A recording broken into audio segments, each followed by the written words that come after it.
Partizano kerštas. Partizanas Steponas, buvęs Lietuvos pasienio policininkas. Vos uodegos neįmerkęs trumpuoju tarybmečiu, džiugiai pasitiko Lietuvą išvadavusius vokiečius, papuošęs rankovę baltų raiščiu, padėjo jiems valyti kraštą nuo baisiai privisusių žydų, tikėjosi sulaukti naujos, jau nacių durtuvais paremtos nepriklausomybės, kuri sugrąžintų jam tėvo prarastus hektarus. Matyt, kažką netaip darė vokiečiai, kad jiems teko išnešti kudašių vėl atiduodant bolševikams Lietuvą. Jau Steponas buvo susiruošęs kartu su vokiečiais išdūmti, bet kai jų karininkas pasakė neturys tokiem nusmuktkelniams pagalbininkams vietos mašinoje, susimąstė, o ką jis toje mušamoje ir svetimoje Vokietijoje veiks? Jisgi lietuvis, patriotas, jo pareiga tęsti kovą dėl taip kvailai prarastos Lietuvos nepriklausomybės. O paramą kovotojams neabejotinai suteiks amerikonai, kuriems Stalino režimas rakštis užpakalį. Kovotojus gelbės miškai, gerai, kad jų Lietuvoje daug, o kova su raudonaisiais okupantais ir jų pakalikais nebus ilga. Taip galvojo Steponas. 1944 rudenį su keliais bendrais nerdamas į miško tankmę, kuris įrengė laikinam gyvenimui tinkamą urvą. Tačiau praslinko 1 metai, 2 ir net 4 metai. Pelėsiais apaugo urvą pridengę egliniai rąstigaliai, o amerikonai vis dar traukė iš savo riebaus užpakalio Stalino rakštį, užmiršę, kad Lietuvos miškuose vargelį vargsta tikrieji jos patriotai.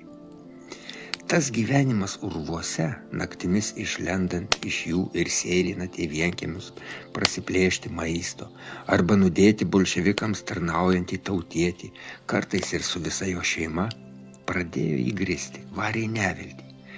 Kada visada baigsis ir kaip?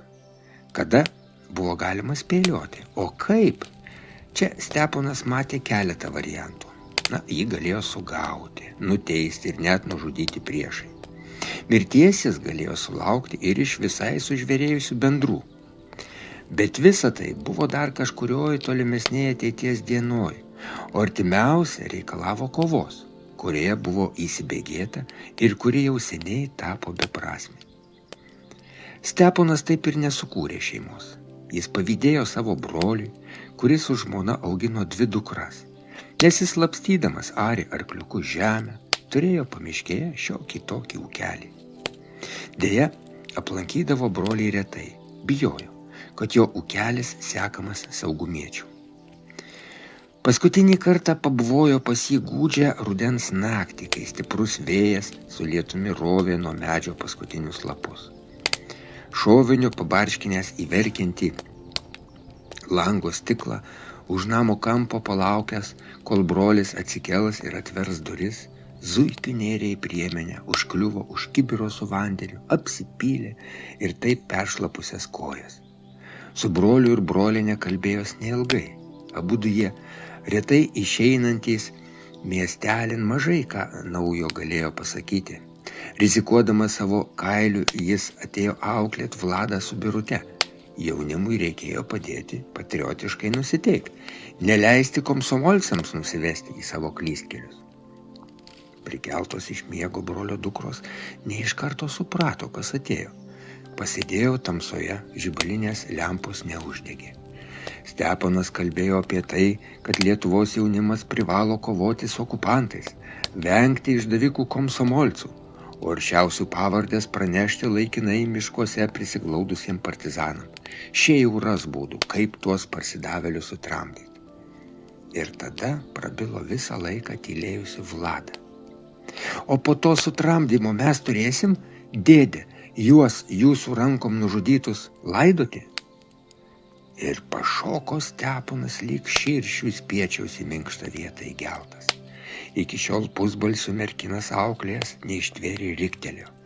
Nutilk snarglę ir atsimink, susidėsi su komsomolcais, savo rankom pasmauksiu. Tuo ir užbaigė partizanas savo auklėjamąją valandėlę.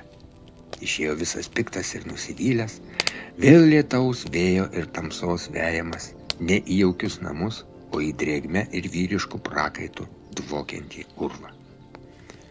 O tuo metu ne tik gimnazijoje, bet ir miestelėje kūrėsi komjaunimo organizacija, augo jos gretos. Jaunimas norėjo reikštis, jam reikėjo veiklos, keliant gimtąjį kraštą iš griuvėsių, kuriant, statant. Aktyviausiai komjaunuoliai dažnai vykdavo net į atokiausius valsčiaus kampelius. Aiškino gyventojams, kas tokie tūno miškuose ir kokiomis svajonėmis gyvena. Stengėsi įtikinti juos, kad visa tai laikina, miškuose netrukus šeimininkaus tik keturkojai žvėreliai. Bet ir Steponas su savo bendrais netupėjo urve ranką sudėjęs. Sužinojęs, kad į komjaunimą įstojo vienkiemį su tėvais gyvenantis, bet mieste dirbantis Antanėlis, kartą pastojo jam vakare namo grįžtančiam kelią. Tai komsomolcu pasidarei? Paklausė, įrėmęs jam į krūtinę vokišką automatą. Nori, kad tau žarnas ištaškyčiau? Nenoriu, aš nieko jums nenusikaltau, pralemeno šis, ir Steponas perskaitė jo akise baimę. O baimė sutikto žmogaus akise, partizano sąjungininkė. Kai žmogus bijo, jam reikia tinkamai padrasinti ir jis darys tą, ko iš jo norima. Kol kas nenusikaltai, tarė Steponas. Bet jeigu nori gyventi, turėsi mums padėti.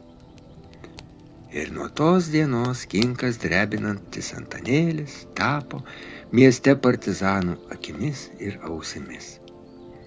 Steponą ypač domino komjaunuolių išvykos į kaimus. Į jos smegeninėje brendo planą sunaikinti bent kelis tokius raudonuosius narglius. Lai kiti žinos, kad ne jie, o partizanai yra tikri kaimų šeimininkai. Pagaliau Antanėlis pranešė penktadienį po pietų, 3 miesto komjaunuoliai ruošėsi vykti į nedidelį Mincelių kaimelį.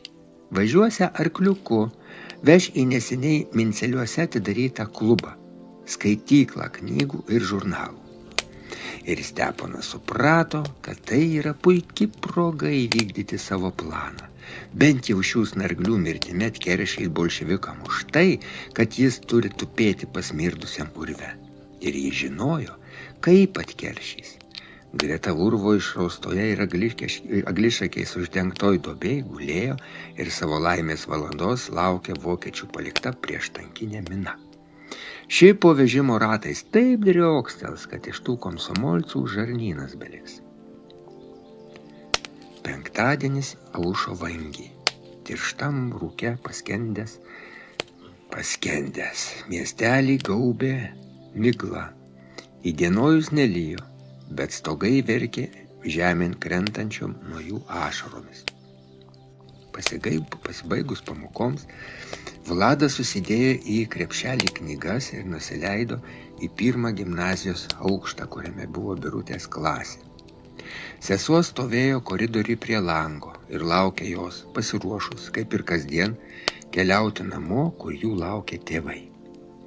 Praeitą sekmadienį tėvelis buvo nuvykęs į turgų, pardavė gražiai nupinėtą paršelį ir nupirko abiems dukroms batelius. Vladai mėlynus, Birutei rausvus. Birutė džiaugiasi patogiais bateliais, o Vladai dešinysis šiek tiek koją trina. Iš pradžių, žinoma, visada tai būna. Truputį padėvėtas jis nustos, kulniai galandės. Ir štai ir Mindaugas atbėgo jų palydėti. Jis kasdien sesutės palydė už miestelio, o atsisveikindamas Vladai skruostą pabučiuoja. Mindaugas tikras vyras, jau barzdą skuta, o pasvajoti jis mėgsta kaip niekas kitas. Vaikinas ir aukštųjų mokslų sieks, ir vestuvę su Vlada iškels neregėtas, ir vaikų ne vieno visą pulkelį augins. Šypsosi jo klausydamasi Vladą ir džiaugiasi tokią tvirtą ir patikimą užnagarį turėsianti. Bet tas rūkas niekaip nenori pasitraukti, leisti rudens saulutei bent akimirką nusišypsoti. Žengė merginos pažliugusio lauko keliuku, nežinodamos, kad nei rudens, nei juolab pavasario saulutė joms daugiau niekad nenusišypsos. Už nugarų pasigirdo arklio prunkštavimas ir vežimo ratų girgždesys. Merginos pasitraukė, norėdamos praleisti važiuojančius, bet šie 3 jauni nepažįstami vyrukai nesiruošė jų aplenkti. Kur, panelytės, traukėt? Paklausė vyriausias, vadelės laikęs ir sustabdė arklį. Namo, atsakė Vlada. O kur tie namučiai? Ten, už kokio kilometro, prie miško, mostelėjo ranka mergina. Tai sėskit, gražuolės, pavėžysim. Tas mėlynas batukas vėl buvo įsismaginęs trinti Vladai koją, tad jie apsidžiaugė sulaukus tokio pasiūlymo. Įsitaisė merginos vežimo gale, nugaromis į vyrukus ir nuleido kojas. Vežimas pajudėjo, vėl ėmė girgždėti ratai. Neseniai papietavę tėvai laukė dukrų iš mokyklos pareinant. Motina nenuėmė nuo karštos viryklės kopūstų sriubos puodo, kad netauštų. Tėvas prie malkinės bandė suskalti drūtą uosio kaladę. O tuo metu jaunimo vežimas artinos prie to miškelio, kurio pakraštyje ūkanose skendo merginų namai.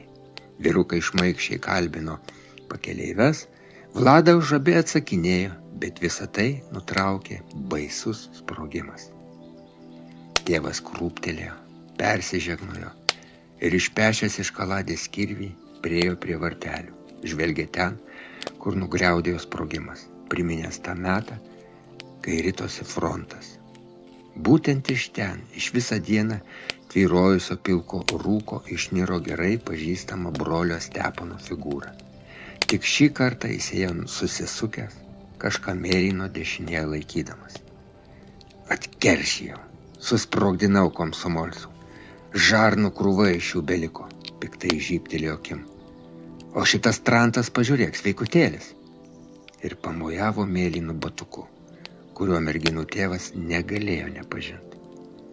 Lyg žaibas trenkė tėvui į visą kūną.